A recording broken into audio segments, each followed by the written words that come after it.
nous avons besoin de savoir dans ce cours qui parle de notre identité chrétienne et qui cherche à savoir qui nous sommes, nous avons vraiment besoin de savoir qui nous sommes réellement en Christ. Et nous devons d'abord comprendre l'identité dont nous avons hérité d'Adam et Ève depuis la création.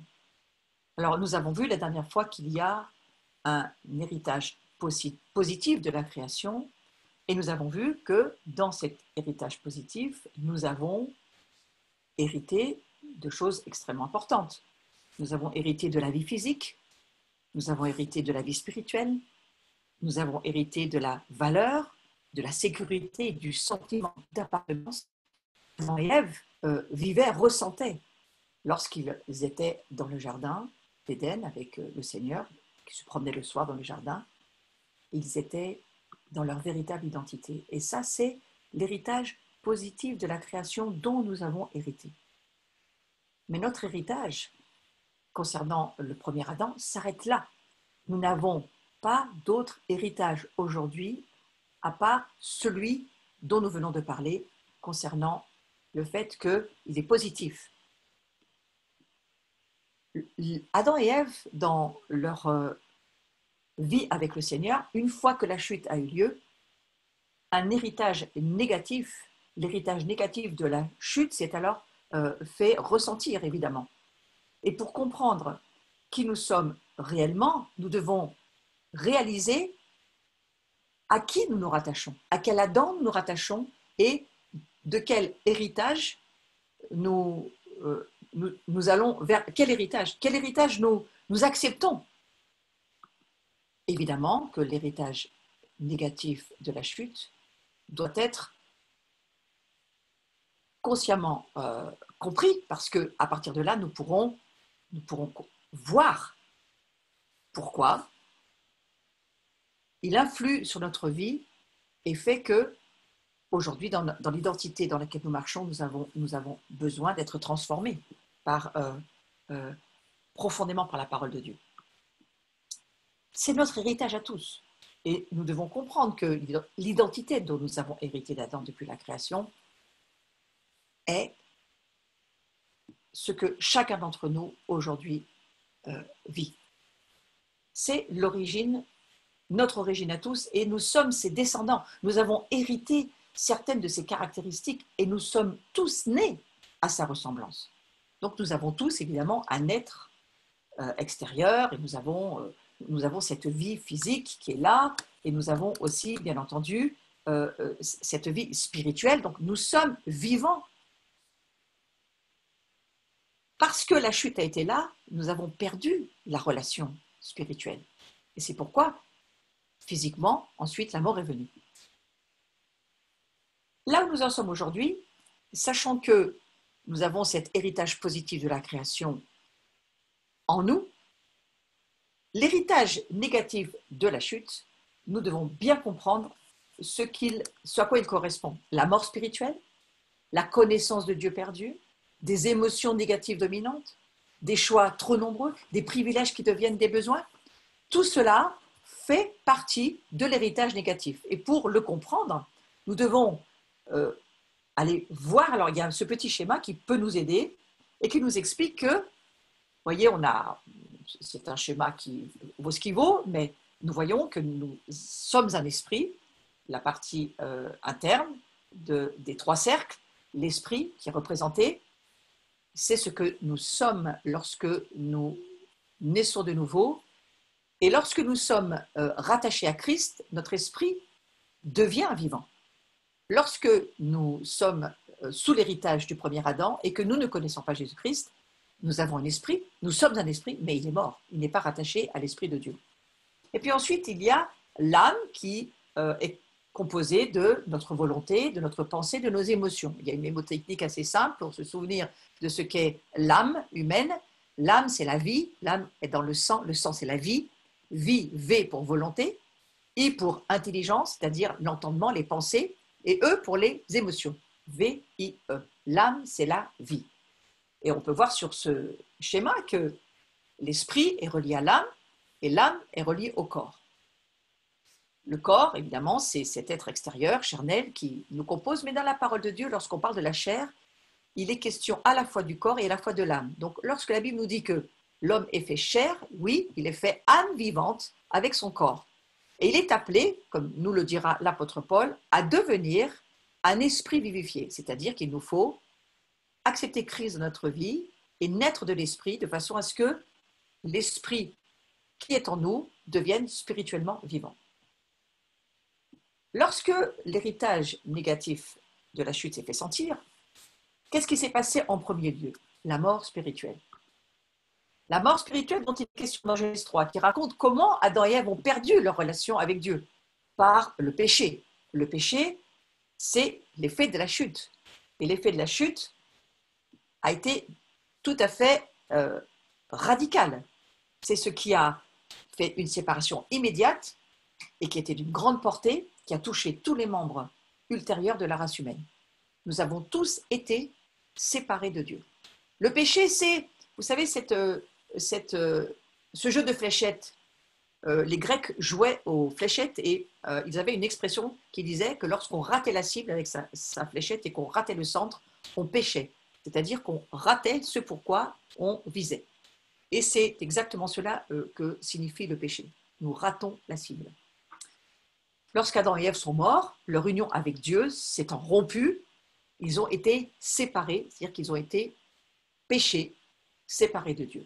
Et Dieu avait clairement dit, tu ne mangeras pas de l'arbre de la connaissance du bien et du mal, car le jour où tu en mangeras, tu mourras. Genèse, chapitre 2, verset 17. Ils en ont mangé, ils sont morts. Est-ce qu'ils sont morts physiquement? Non. Le processus de mort s'est déclenché, mais ils ont continué à vivre pendant quelques centaines d'années. En revanche, ils sont morts spirituellement. Leur zoé, c'est-à-dire leur vie intérieure, a été détruite et Dieu les a écartés du jardin d'Éden, dont l'entrée leur fut interdite. On aurait pu penser, j'ai entendu certains enseignements dans ma jeunesse qui disaient que Dieu avait chassé Adam et Ève du jardin et qu'il leur avait interdit la relation avec lui.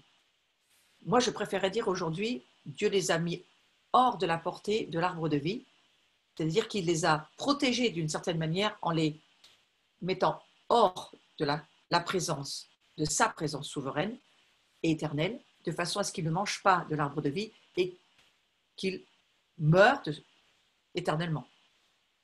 C'est un acte d'amour de Dieu, je crois, que de nous avoir sortis de l'espace dans lequel ils étaient, de façon à ce que le plan de Dieu puisse venir se dérouler avec l'offre de Jésus-Christ qui, lui, nous permettra de revenir dans cette relation d'intimité, dans cette vraie relation avec Dieu.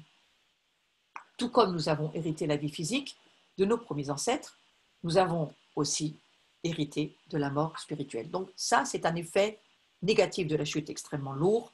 Nous avons hérité de la mort spirituelle. Lorsque nos parents nous mettent à la vie, ils nous donnent la vie physique, la vie humaine. Nous naissons âme vivante, mais pour pouvoir vivre éternellement et pour pouvoir rentrer dans la présence de Dieu, il nous faudra naître d'eau et d'esprit, il nous faudra naître spirituellement.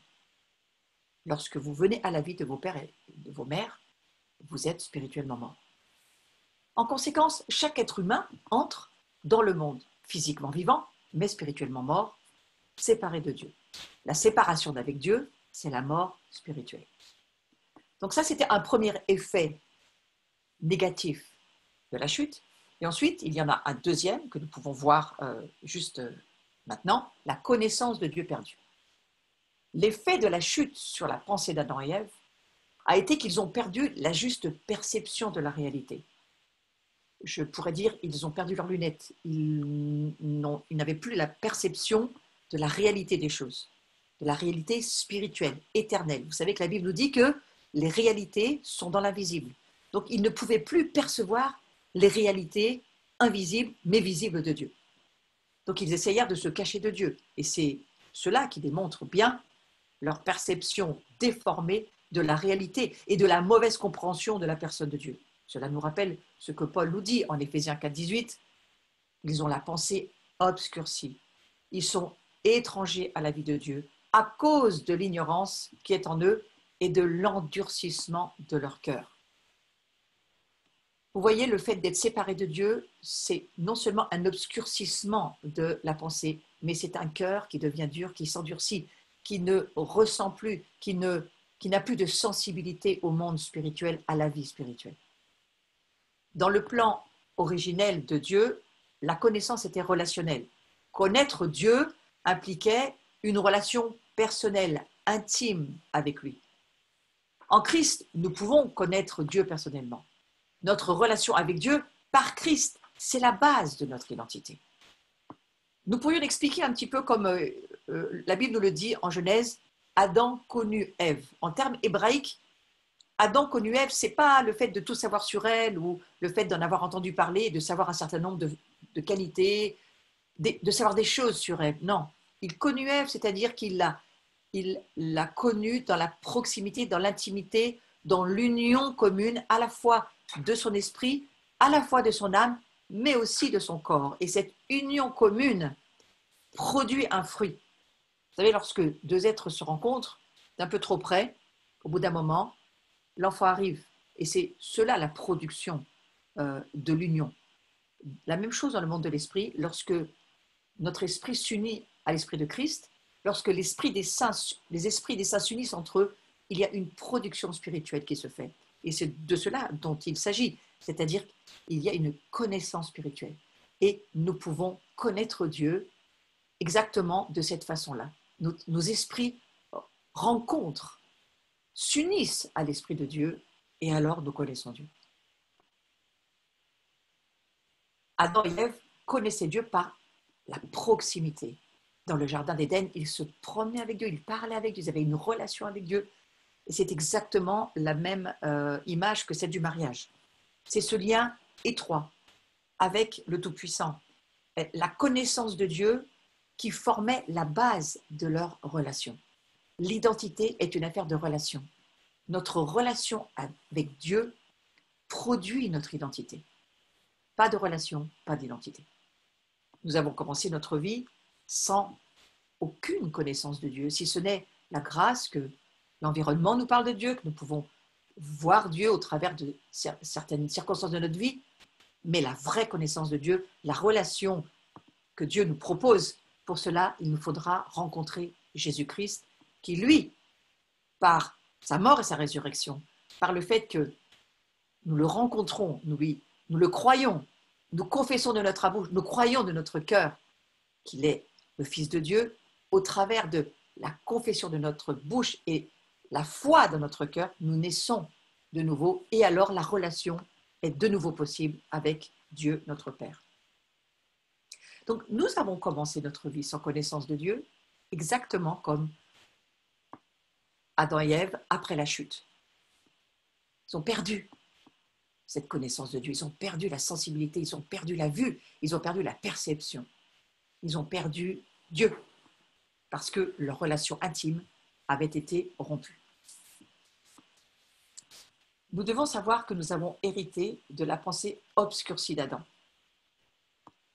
La même chose pour Ève. Nous avons hérité de cet obscurcissement, de cette obscurité. Et dans notre état non régénéré, nous connaissions des choses au sujet de Dieu, mais nous ne connaissions pas Dieu parce que nous n'avions pas de relation avec lui. Être avec Dieu, c'est connaître Dieu. La nécessité d'être en relation avec Dieu pour connaître Dieu, c'est une mise en lumière par le message de Jean. Jean nous dit dans son évangile, la parole, le logos, en grec, a été fait chair. Jean, chapitre 1, verset 14.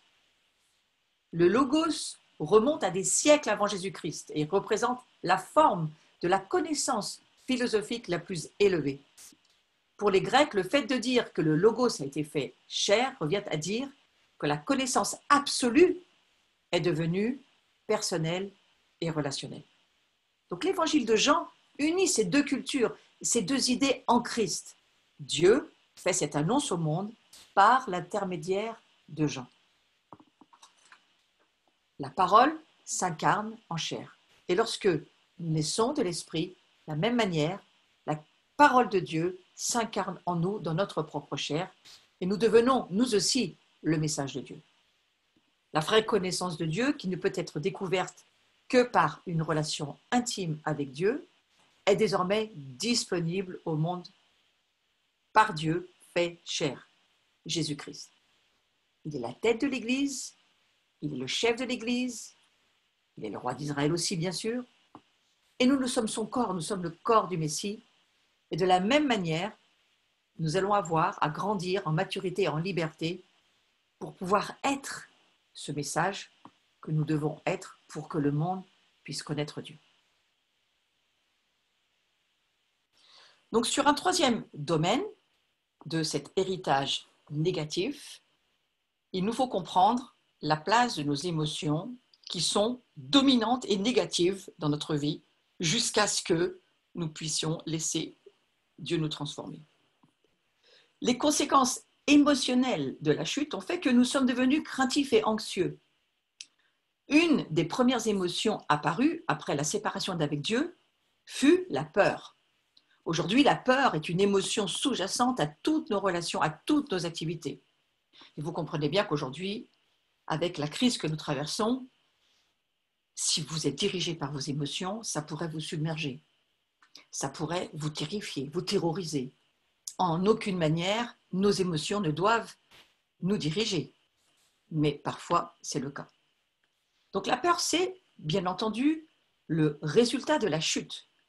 Si la peur domine votre vie, la foi ne la domine pas. Il ne peut pas y avoir deux maîtres. Ou il y a un maître Dieu, ou il y a un autre maître.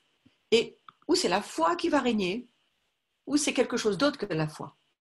Et là, ça pourrait bien être la peur dans beaucoup de vies avec tout ce qui arrive aujourd'hui.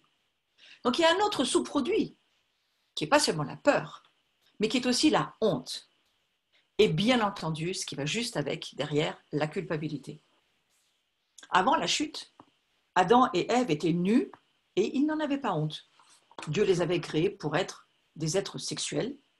Leurs organes, leurs activités sexuelles étaient tout à fait saintes et saines.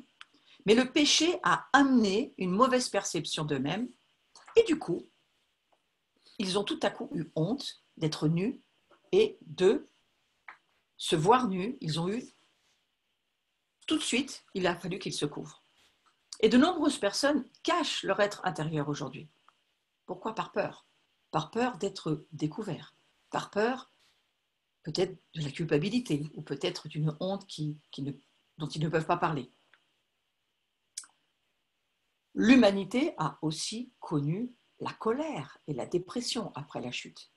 Regardez ce qui s'est passé avec Caïn et son frère. Dieu leur demande de faire une offrande, il leur explique, je pense que les parents leur avaient tout à fait expliqué le plaisir de Dieu, qui était de lui donner une offrande venant du Dieu lui-même et pas du travail de leurs mains. Et Abel, lui, en offrant son agneau, je crois qu'il avait compris, et c'était tellement une préfiguration du Christ pour nous aujourd'hui, avait vraiment saisi la pensée profonde, certainement que son père et sa mère avaient éduqué, avaient enseigné les enfants. Et Abel a été celui qui s'est tout de suite senti dans son esprit, voilà ce qui plaira à Dieu, un agneau. Abel, à mon avis, beaucoup plus volontaire et beaucoup plus avec la jalousie au fond de lui, s'est dit, il sentait besoin d'être reconnu, a voulu offrir une œuvre de ses mains. Il a amené le travail de son champ. Et ça n'a pas du tout plu à Dieu, en fait. Et Dieu en fut très mécontent. Et regardez ce que nous dit Genèse 4, au verset 5. Caïn fut très irrité, et son visage fut abattu. L'Éternel dit à Caïn, « Pourquoi es-tu irrité, et pourquoi ton visage est-il abattu? Si tu agis bien, tu relèveras la tête, mais si tu n'agis pas bien, le péché est tapis à ta porte, et ses désirs se portent vers toi. Mais toi, domine sur lui. » Vous voyez, c'est un passage qu'on pourrait vraiment relier au tout début de la Genèse, lorsque Dieu dira à Adam et Ève, dominez sur la création, dominez sur ce que je vous confie, soyez les intendants, les gérants de la création, gouvernez correctement. De la même manière, Dieu s'adressait à Caïn en lui disant la même chose. Pourquoi Caïn fut-il si furieux et si déprimé? Parce qu'il n'avait pas fait le bien. Et cela ne semblait pas être son idée du tout de vouloir le faire. Dieu essaie de lui dire que s'il fait simplement ce qui est bien, ça va aller. Il faut juste reconnaître. lui demandait peut-être de s'humilier un tout petit peu, peut-être de reconnaître qu'il s'était trompé, qu'il n'avait pas fait ce qu'il fallait que Dieu, lui, appelait bien. Et qu'à partir de là, il ne se sentira pas si mal, que ça ira. Dieu ne le juge pas, il lui tend la perche en quelque sorte pour que sa vie puisse continuer de se dérouler d'une bonne manière. Mais quelque part, Caïn n'entend pas et Caïn se rend compte qu'il y a quelque chose que lui ne veut pas suivre. Ce qu'on appellera aujourd'hui cette force de rébellion, cette force d'iniquité au fond de lui, où il a le choix de suivre la rébellion et l'iniquité ou pas. Alors Dieu lui dit, il essaye de l'aider à comprendre qu'une force du mal est en lui. Le péché est couché à ta porte, ça veut dire le péché est là, mais tu peux y résister, tu peux dominer, tu as la capacité, tu as une âme forte, une volonté, des pensées, des émotions. Tu peux combattre ce mal ou pas. Et vous avez bien compris que finalement, Caïn fait son choix et il tua son frère. Donc Dieu pose un principe important qui sera enseigné dans toute la Bible. Les sentiments ne produisent pas un bon comportement, mais le comportement apporte les bons sentiments. Et si nous comprenons cela, c'est le fondement de la guerre spirituelle que nous avons à pratiquer tous les jours entre nos deux oreilles. Ce que moi j'appelle la guerre des pensées. Caïn a eu le choix. Mais Caïn, au fond de lui, il était irrité. Son visage était abattu. Il y avait en lui cette force négative de son héritage négatif qui venait de son père et de sa mère qui était là, mais qu'il n'était pas obligé de pratiquer. Ça a été son choix. Aujourd'hui, beaucoup de chrétiens diraient « le diable m'a attaqué, il m'a eu, je me suis fait avoir ». Je crois que nous avons le choix. Et alors que nous sommes aujourd'hui en travail et en maturité d'être de plus en plus ressemblants à Christ, surtout pendant cette période qui est très intéressante entre la fête de Pâques d'où nous sortons, nous montons à Sion pour accueillir, j'ai presque envie de vous dire, le don de l'Esprit Saint. Nous allons vers Pentecôte. Pendant ce temps des montées, ce que les Juifs appellent le conte de l'Homère, réfléchissons ensemble à ce qui, dans notre vie, doit nous diriger. Est-ce notre propre volonté, notre propre justice? C'est ce qu'a fait Caïn. Est-ce nos sentiments, nous laisser diriger par ce que nous ressentons au fond de nous, la colère, parfois l'anxiété, parfois la peur, parfois la rébellion? Ou est-ce tout simplement le moment de dire ma vie en est où par rapport à ce que Jésus me dit que je dois être? Faisons le bien, frères et sœurs. C'est ce que Dieu a proposé à Caïn sans le juger. Mais Dieu voyait déjà l'état du cœur de Caïn. Il se rendait compte que Caïn avait en lui des forces du mal qui venaient de l'héritage, de la négatif, l'héritage négatif de ses parents, de ses pères et de ses mères. Nous avons le même problème aujourd'hui, le même cas de figure. Nous avons le choix entre nous aligner sur l'héritage positif et ce que la Bible dit que nous devons faire au travers de sa parole ou pas. Donc c'est ce que vraiment moi j'appelle la guerre des pensées et qui a commencé dans l'invisible. Après la chute, la peur, l'anxiété, la honte, la culpabilité, la dépression, la colère ont remplacé le sentiment de sécurité, d'appartenance et même de valeur dont il est question avec la parole de Dieu. Cet héritage positif impressionnant qui nous est donné au travers de la relation retrouvée avec Dieu au travers de Jésus-Christ.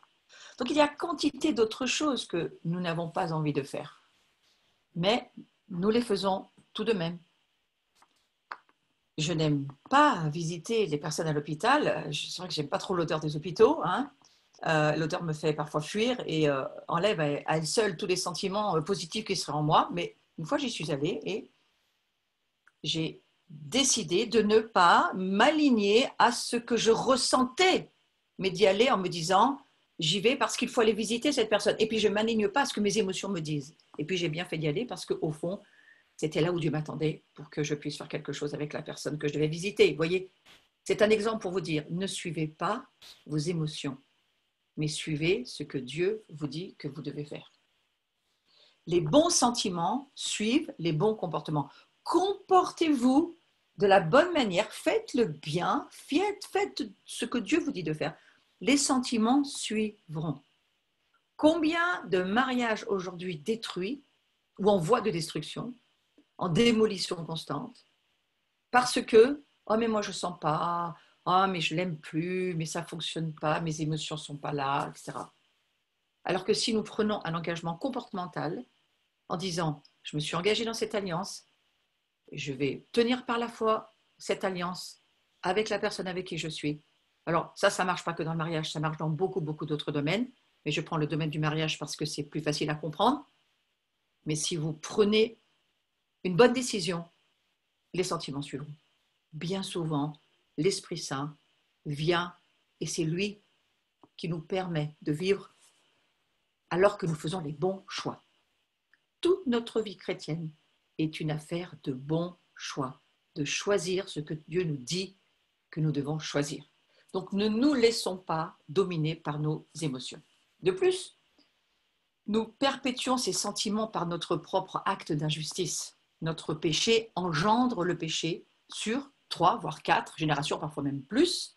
Et de même, lorsque nous nous permettons d'être les victimes des actes d'injustice des autres, en ne pardonnant pas ou en gardant du ressentiment, de l'amertume, parce qu'on n'a pas décidé d'y faire attention, ou on ne veut carrément pas le traiter, on ne veut carrément pas l'entendre parler, on aime trop nos opinions. À partir de là, vous savez ce que dit la Bible, hein, c'est dans Matthieu chapitre 18 et au verset 58 exactement, où Dieu dit « Si tu ne fais pas ce que je te dis à propos du pardon, je laisserai ta vie être mise dans les mains des bourreaux. » Selon vous, qui sont les bourreaux? Si ce n'est des démons méchants qui viendront et qui vous tourmenteront. Donc le manque de pardon peut nous être fatal. Sur ce terrain, Dieu est très clair dans sa parole. Si nous ne nous pardonnons pas les uns les autres, si nous ne nous pardonnons pas, mais si nous ne pardonnons pas même à Dieu, parce que parfois nous en voulons à Dieu, si nous ne pardonnons pas, Dieu ne nous pardonnera pas non plus nos péchés. Donc ça, c'est toute cette partie des émotions, de la connaissance de Dieu perdu, et là où on en était avec des émotions négatives dominantes. Il y a énormément d'émotions négatives qui dominent aujourd'hui sur notre vie. Il faut en être conscient parce que ce qui nous domine, c'est ce qui va contrôler notre vie. Et bien entendu, nous allons devenir ce que nous aurons choisi. Et il y a encore un facteur sur lequel il faut aller, des choix trop nombreux. Nous avons énormément de choix aujourd'hui. Alors autant il y a 20 ans, il y avait beaucoup de choix, c'était déjà compliqué, mais alors aujourd'hui, on ne peut même plus compter les choix qui nous sont proposés. Et le péché d'Adam et Ève a aussi eu des conséquences sur leur volonté. Retenons que dans le jardin d'Éden, ils ne pouvaient faire qu'un seul choix.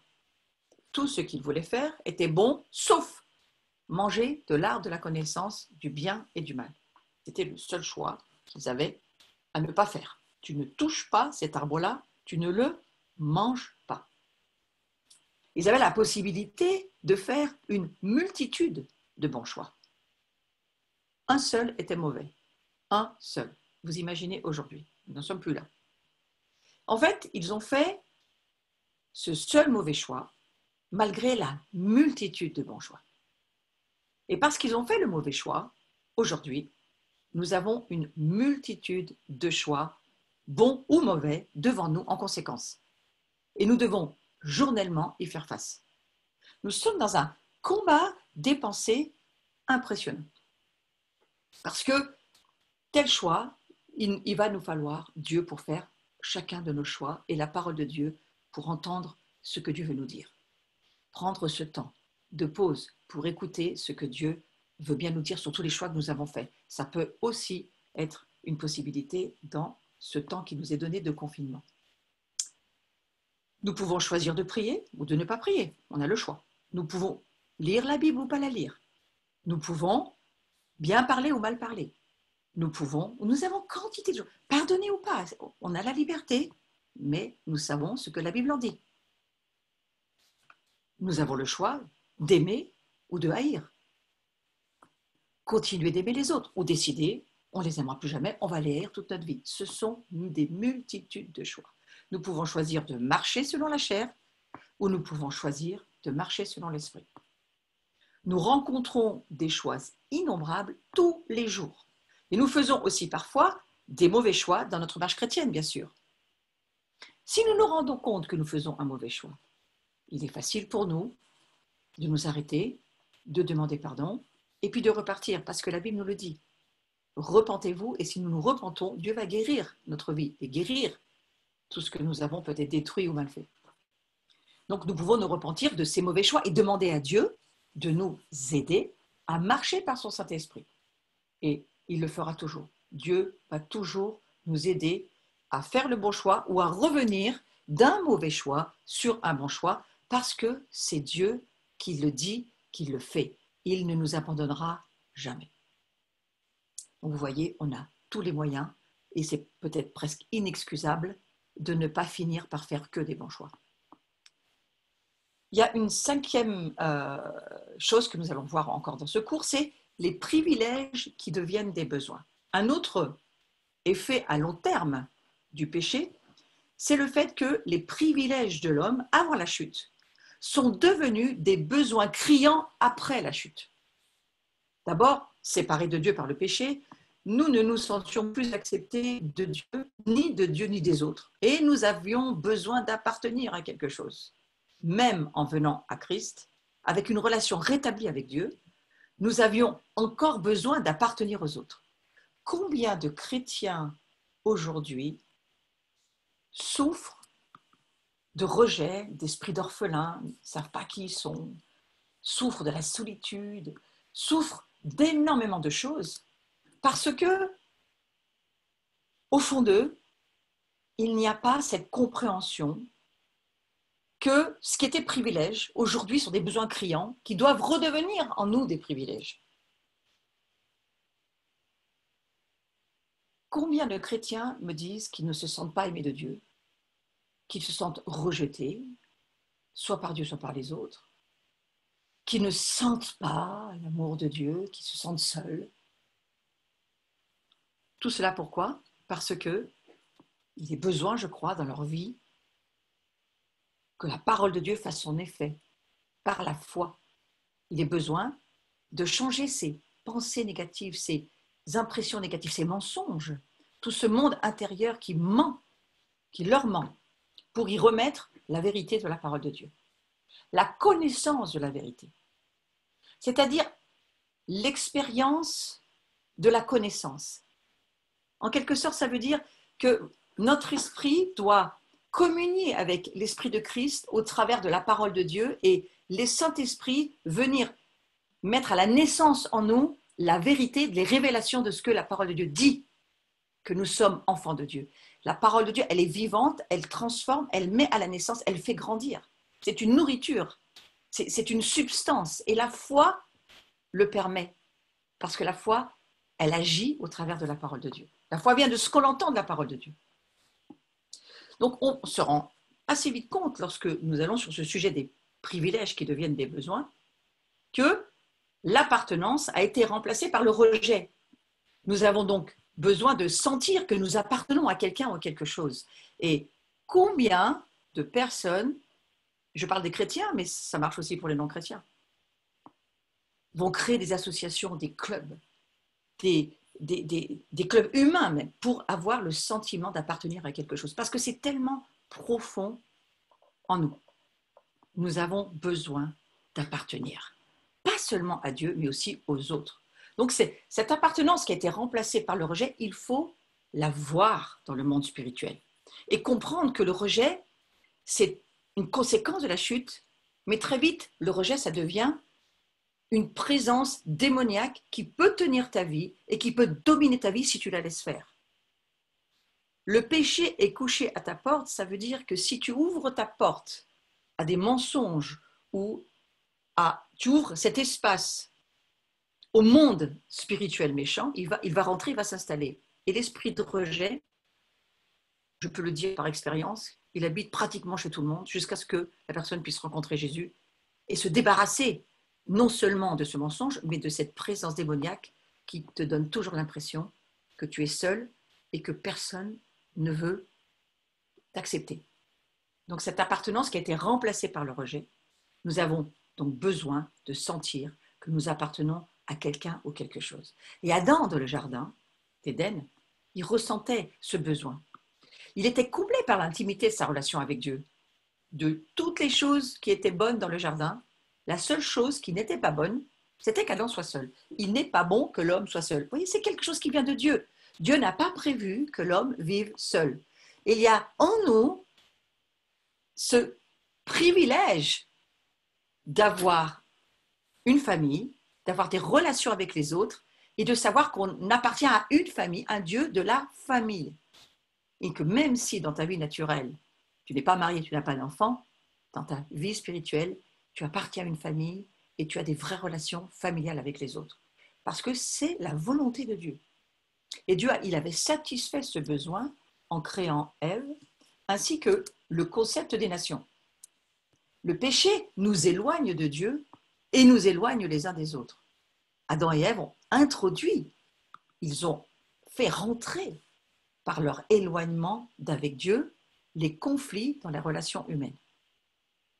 Il faut le savoir et en tenir compte dans les discernements que nous avons à avoir sur nous-mêmes et à avoir sur ceux pour lesquels nous allons avoir à nous occuper. Cela fait partie de la compréhension, je dirais, de la situation auquel nous aurons à faire face.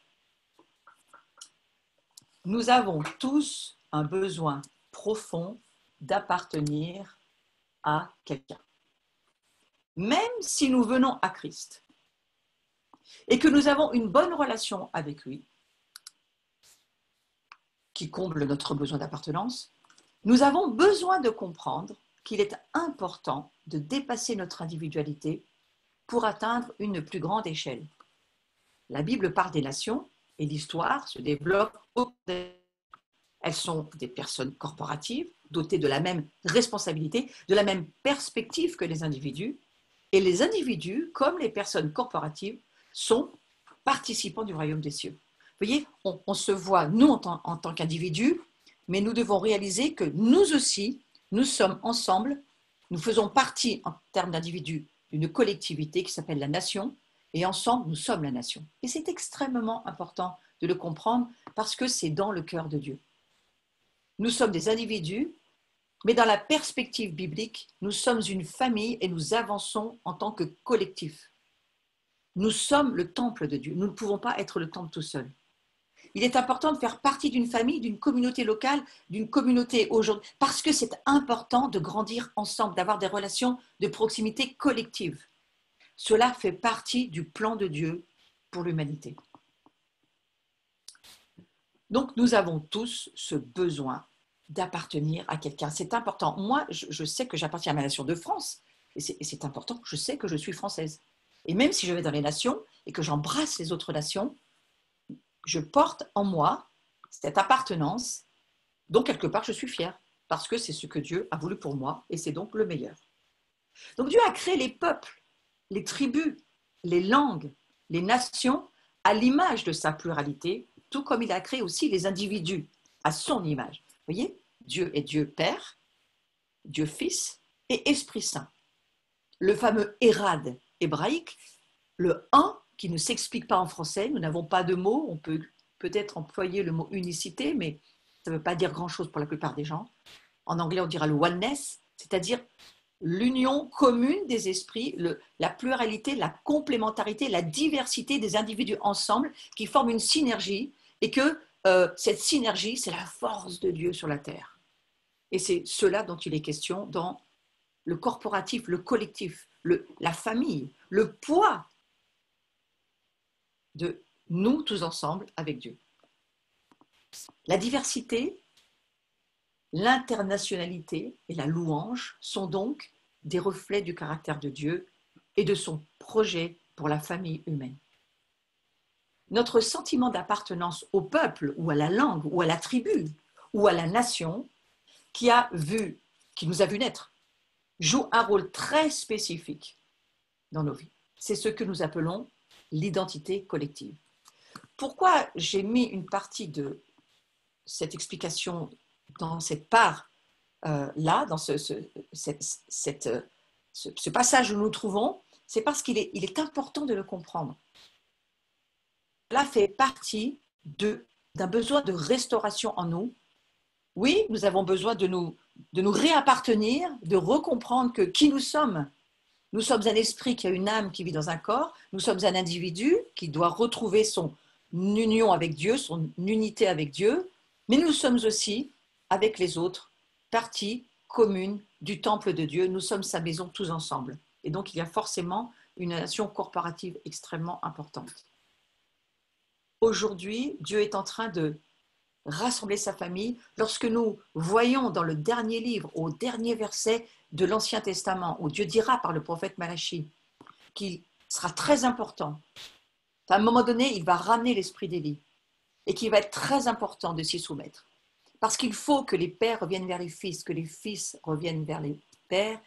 Ça parle aussi des nations, que les nations doivent revenir vers la nation des pères et des fils, c'est-à-dire d'Israël, et que nous aussi, nous devons faire des allers-retours les uns vers les autres. Pourquoi? Pour que le pays soit guéri, sans quoi il va y avoir une grande dévastation. Pourquoi ça tient autant dans le cœur de Dieu? Parce que Dieu est un Père. Notre Père qui est aux cieux. On ne dit pas « mon Père, je te prie », on dit « notre Père ». Il y a en nous besoin de recevoir cette révélation de l'importance de la famille de Dieu, de l'importance du cœur de Dieu, de l'importance de la pensée de Dieu. Dieu pense en termes de nous, Père, Fils et Saint-Esprit. Et s'il a envoyé Jésus, c'est parce qu'il veut récupérer toute sa famille. C'est un Dieu de paternité, de maternité, d'un amour que nous ne comprenons pas, mystérieux, mais qui fait partie dans ce cours. Il est important d'en parler. Peter Boss est décédé aujourd'hui, mais j'en parle parce que nous avons beaucoup travaillé avec lui. Il a écrit un livre sur l'appel des nations, fort intéressant. Et il disait ceci, Peter, il le dit toujours dans son livre aujourd'hui, « Ce n'est que dans la mesure avec laquelle nous nous identifierons à une identité collective que nous serons engagés et que nous trouverons notre place dans la perspective mondiale de la parole de Dieu. » Et cette pensée était sur le psaume 67, de l'importance. C'est un psaume qu'on lit, psaume 67, 68, on lit ces deux psaumes pour monter à Shavuot. Ça fait partie dans le cours de l'Homère de passer de Pâques à Pentecôte. Et combien je trouve important de se souvenir que toutes les nations vont revenir à Jérusalem. Vous voyez, dans ce grand retour, ce teshuva dont il est question chez les Juifs, on doit revenir à Dieu. On n'y revient pas tout seul. On y revient en famille, tous ensemble, et on revient à l'essentiel. Donc ce sentiment d'appartenance, frères et sœurs, il faut recevoir l'importance de comprendre que pour Dieu, nous devons appartenir à ce qui, pour lui, est important. Donc nous devons appartenir aussi en termes de greffage au peuple d'Israël. Nous appartenons à Dieu, nous appartenons à Yeshua, Jésus-Christ, le Messie, parfaitement juif, parfaitement Dieu, et aussi, bien entendu, à l'Esprit Saint. Et ce sentiment d'appartenance, de revenir, d'appartenir à la famille de Dieu, toutes les familles de la terre en font partie. Il n'y a pas d'exception. Ce sentiment d'appartenance, prions aujourd'hui qu'il soit en nous, car Dieu a offert à toutes les nations la possibilité de faire alliance avec lui, donc de faire alliance aussi bien sûr avec Israël. Toutes les alliances sont en premier lieu pour Israël et ensuite pour les nations. Lui, dans sa majesté souveraine, il a inventé une échelle élargie afin de pouvoir aimer et enseigner l'humanité à l'intérieur de cette nouvelle mesure. Il attend des nations qu'elle l'aiment, qu'elle l'adore en tant que nation. Et c'est pourquoi nous allons tous revenir à Jérusalem, sous peu certainement, pour adorer le roi des rois, Yeshua HaMashiach, celui qui sera assis sur le trône à Jérusalem. Donc Dieu a créé des corps collectifs afin de nous enseigner. C'est ce qu'est l'appartenance à une famille ou à une tribu ou à la culture ou à la loi. Ce besoin d'appartenance est inscrit en nous. Nous avons tous un sentiment d'appartenance en nous. C'est la question de l'identité collective. La croissance d'une église est une bonne chose, mais elle n'offre pas la possibilité à ses membres de se faire un ami ou après quelques mois, peut-être ces personnes partiront. Ce n'est pas toujours possible. Parfois ça l'est, parfois pas. L'union spirituelle, dans la communion fraternelle, ce que nous appelons aujourd'hui, ce que la Bible nous dit, la koinonia dans le Nouveau Testament, n'est pas simplement une bonne chose que l'Église devrait fournir. C'est une chose indispensable que nous devons vivre en tant qu'Église, en tant qu'épouse, en tant que personne faisant partie du royaume de Dieu. Nous avons besoin de cette koinonia, de cette communion des esprits, où les esprits communient avec l'esprit de Christ, mais communient aussi les uns avec les autres. Vous savez, on peut être dans un bâtiment depuis des années, assis à côté d'autres chrétiens, et ne jamais les avoir rencontrés par l'esprit. Et on peut peut-être ne s'être jamais rencontrés dans notre vie matérielle, physique, mais nous être déjà rencontrés par l'esprit, peut-être justement par ce moyen qu'aujourd'hui Dieu nous offre par les Zoom, les Internet ou tous les réseaux quels qu'ils soient, nous pouvons nous rencontrer d'esprit à esprit. Donc la peur d'être rejeté que nous partageons tous et le besoin d'appartenir sont la raison de l'importance du conformisme dans notre culture. Il faut en être conscient. Nous allons voir que l'innocence a été remplacée par la culpabilité et la honte. Et nous avons donc besoin que notre valeur personnelle soit rétablie. Vous voyez, cette valeur personnelle si importante. La culpabilité et la honte ont remplacé l'innocence. Nous avons besoin que notre valeur soit rétablie. Une mauvaise image de soi, on l'a vu la semaine passée, c'est un problème constant depuis la chute qu'il va falloir résoudre une bonne fois pour toutes. La plupart d'entre nous, nous avons cette mauvaise image de nous-mêmes et tout le monde s'accorde à dire que tant que nous ne verrons pas de la bonne manière la façon dont Dieu nous voit, la vie ne va pas avancer. Je ne veux pas reprendre le cours de la semaine dernière, mais dire que c'est extrêmement important et que même les psychologues non chrétiens y remédient en essayant de flatter le moi humain ou en encourageant les performances ou en parlant d'épanouissement personnel. Alors, leur diagnostic est vrai. Depuis la chute, l'homme souffre d'une mauvaise image de lui-même. Mais leur réponse est parfaitement incorrecte. Le remède ne consiste pas à flatter le moi humain. Le remède, c'est de rencontrer Dieu et de saisir par la révélation l'importance que nous avons pour lui parce qu'il est un père et que nous sommes ses enfants. Paul nous dit que c'est plus lui qui vit, mais c'est Christ qui vit en lui. Et un des obstacles placés sur la route vers la maturité et la liberté en Christ, c'est bien entendu ce combat entre la chair et l'esprit, entre le péché et l'être humain. Et nous devons considérer que ce que Dieu considère comme mauvais est mauvais. La chair est chair. Et la Bible nous dit très clairement, elle ne vaut rien. Ce n'est donc en aucun cas ton âme, ni tes pensées, ni ta volonté, encore moins tes émotions, qui doivent diriger ta vie. En aucune manière, nous ne devons accomplir les désirs de la chair. Ça, c'est Galates, chapitre 5, verset 16, qui nous le dit. La valeur personnelle ne dépend pas des talents, ne dépend pas de l'intelligence, ne dépend pas de la beauté, ne dépend pas de la rhétorique. En aucune manière, c'est une question d'identité. Ta valeur, c'est ce que Dieu dit que tu es, et c'est une réalité spirituelle éternellement vraie si tu la crois. Donc nous trouvons notre valeur personnelle quand nous savons qui nous sommes. Nous sommes des enfants de la famille de Dieu. Autre chose qu'il faut considérer, l'autorité a été remplacée par la faiblesse et l'impuissance. Nous avons donc besoin de force et de maîtrise de soi. La faiblesse et l'impuissance ont remplacé l'autorité. Ainsi, nous avons besoin de force et de maîtrise de nous-mêmes. Dans notre condition pécheresse, nous luttons pour dominer les autres et dominer notre environnement, parce que nous recherchons cette autorité que nous n'avons plus, nous l'avons perdue. Nous avons même perdu l'autorité sur nous-mêmes, puisque nous n'arrivons plus à gouverner notre vie. Ça, c'est le grand désastre. C'est un naufrage. Il faut absolument comprendre comment reprendre les rênes de notre vie. Et la plupart s'y prennent d'une façon tout à fait négative parce que la Bible, si nous ne suivons pas les conseils de la Bible, nous n'arriverons pas à retrouver cette autorité. Cette autorité ne peut nous être redonnée que parce que Christ en nous, par l'Esprit Saint, devient l'autorité de Dieu en nous. Mais Satan a pris les clés. Satan est allé chercher, a pris, arraché, mais a donné par Adam et Ève cette autorité. Et je vous redis, Satan, aujourd'hui, n'a pas du tout perdu sa puissance. Parce que Christ est revenu et qu'il l'a vaincu, lisez tous les livres des Colossiens, vous verrez que, quelque part, Jésus est allé rechercher les clés d'autorité. Satan a perdu l'autorité. Et c'est de cette haute autorité-là dont il est question aujourd'hui dans ce cours.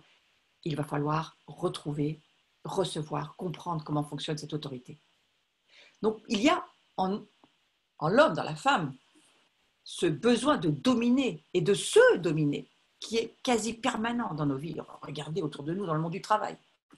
Un grand nombre de stratagèmes sont utilisés pour combler ce besoin. Même dans l'Église, frères et sœurs, nous voyons ce problème constamment. Certains sont assez forts et se contentent de faire pression pour pousser les autres à l'action. D'autres dominent leur entourage en les harcelant, en les irritant même parfois, parce que ça devient du contrôle et de la domination. D'autres marquent leur besoin de dominer avec leur réussite sociale, leur voiture, leur compte en banque. Plus il y aura de sous, plus on sera important. Et finalement, ils finiront par penser que le monde leur appartient. Ces stratagèmes devraient prouver que nous avons la maîtrise du destin. En réalité, nous ne sommes pas maîtres de la situation. Nous tentons désespérément de maîtriser notre destin, mais nous ne maîtriserons jamais notre destin. L'âme humaine n'a pas été conçue pour en être le maître. Nous ne sommes pas faits pour être le maître de notre destin. Et si nous entendons cette révélation, ô combien nous allons pouvoir rentrer dans le repos de Dieu. Tout comportement pécheur découle des mauvaises solutions que nous trouvons pour combler ces besoins fondamentaux. Frères et sœurs, comprenons bien, nous ne pouvons pas combler ces besoins par nous-mêmes. Mais pour arriver à ne pas le faire, encore faut-il le comprendre. Donc la question principale est la suivante. Allons-nous permettre au monde, à la chair, au diable, de satisfaire nos besoins? Ou bien, une autre solution possible, allons-nous laisser Dieu subvenir à tous nos besoins? Parce que c'est ce que nous propose le livre des Philippiens au chapitre 4, verset 19. Et mon Dieu pourvoira à tous vos besoins, selon sa richesse, avec gloire en Jésus-Christ. Alors voyez-vous, dans le conseil relationnel que nous avons entre nous, les chrétiens plus mûrs, et peut-être ceux qui sont moins mûrs, et même avec ceux qui ne connaissent pas Dieu, ô combien il va falloir que nos conseils soient avisés. Ne cherchons pas à remplacer ce que Dieu ne veut pas que nous remplacions. Ce n'est pas à nous de répondre aux besoins des hommes et des femmes autour de nous, même pas à nos propres besoins. C'est à Dieu d'y répondre. C'est une question d'identité et de maturité. Plus nous comprendrons notre identité en Christ, plus nous grandirons en maturité. Plus nous avons de maturité, plus nous répondrons correctement à cette question. Concluons par le fait que l'identité du croyant ne dépend pas de ce qu'il fait ou de ce qu'il possède, mais de qui il est en Christ. Et nous avons un héritage positif reçu de nos premiers ancêtres, Adam et Ève, mais nous avons aussi découvert que notre identité spirituelle et tout ce qu'elle comporte a été perdu à la chute. L'échec du premier Adam a été suivi par la réussite totale du dernier Adam.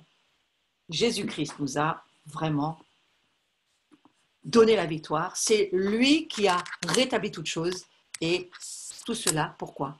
Parce que Dieu nous aime profondément. Dieu est l'initiateur de l'alliance. C'est lui qui a, d'une certaine manière, résolu toutes choses. C'est lui qui est le Père, le pourvoyeur. C'est lui qui a les solutions. C'est lui qui peut répondre à tous tes besoins. C'est lui qui est Dieu et qui doit le rester dans ta propre vie. Et si il ne l'a jamais été, qu'il le devienne dès à présent au nom de Jésus. Qu'il devienne le Dieu qui va répondre à tous tes besoins, ramener la réelle, vraie personne que tu es en te révélant ta véritable identité en Jésus-Christ. Donc, il nous a restitué notre identité perdue lors de l'expulsion du Jardin d'Éden et son triomphe aujourd'hui, parce que nous pouvons parler de triomphe au travers de la croix et de ce que Jésus a fait pour chacun d'entre nous, son triomphe, et tout ce qu'il nous a offert aujourd'hui est à notre disposition. Vous pouvez imaginer l'héritage qui nous attend. Pour la fin de ce cours, nous allons prier et nous allons demander au Seigneur de nous révéler par la puissance du Saint-Esprit ce qu'il vient de nous dire. Amen. Prions tous ensemble. Seigneur, je te remercie de ce que tu es celui qui répond à tous nos besoins. Et tu peux nous faire comprendre que nous n'avons aucune solution en nous-mêmes. Nous ne sommes pas conçus pour être le dirigeant du bateau. Nous ne sommes pas conçus pour dominer les autres ou même notre propre vie aujourd'hui. Mais tu as mis en nous le Saint-Esprit, tu l'as envoyé au travers de Jésus, afin que lui puisse venir au travers de la parole de Dieu, transformer nos vies et nous amener des réponses. Pour chaque pas que nous avons à faire dans notre vie chrétienne, il y a une réponse de Dieu que nous pouvons à la fois entendre et trouver dans les Écritures. Je te prie, Père du ciel, que tous ceux qui sont connectés aujourd'hui dans ce cours, tu puisses leur faire la grâce, la faveur de voir qui ils sont dans ce que la Bible dit qu'ils sont. Des enfants faisant partie de ta famille, avec une valeur, avec une sécurité, avec un sentiment d'appartenance à la fois à Dieu et à la famille de Dieu. Et que par le Saint-Esprit, la puissance de l'Esprit Saint puisse les convaincre de leur véritable identité chrétienne. Qu'ils sont à la fois fils de Dieu, ils ont des frères et des sœurs dans la famille, ils ont un vrai père, une vraie communauté, une vraie famille, et qu'ils appartiennent véritablement, en vrai, à cette famille éternelle qui va régner dans le royaume qui vient. Et dès à présent, nous apprenons à croire, nous apprenons à écouter et à laisser descendre cette parole où Dieu nous dit que nous sommes enfants de Dieu et nous le croyons. Nous sommes fils et filles de la famille de Dieu et nous le croyons. Et qu'il n'y a plus aucune place pour un quelconque mensonge qui nous dirait que nous sommes des orphelins, qu'il n'y a personne autour de nous, que nous sommes délaissés, que personne ne prend soin de nous. Dieu est toujours avec nous. Et c'est pour cela qu'il a envoyé le Saint-Esprit. Alors, mes frères et mes sœurs, que l'Esprit Saint puisse vous convaincre, pas seulement de péché, mais surtout de justice. Que vous puissiez saisir que vous êtes justifiés simplement parce qu'en acceptant Jésus dans votre vie, en lui disant oui, viens, Seigneur Jésus, viens, prends ma vie, je te donne tout cet héritage négatif parce qu'aujourd'hui je veux recevoir mon héritage.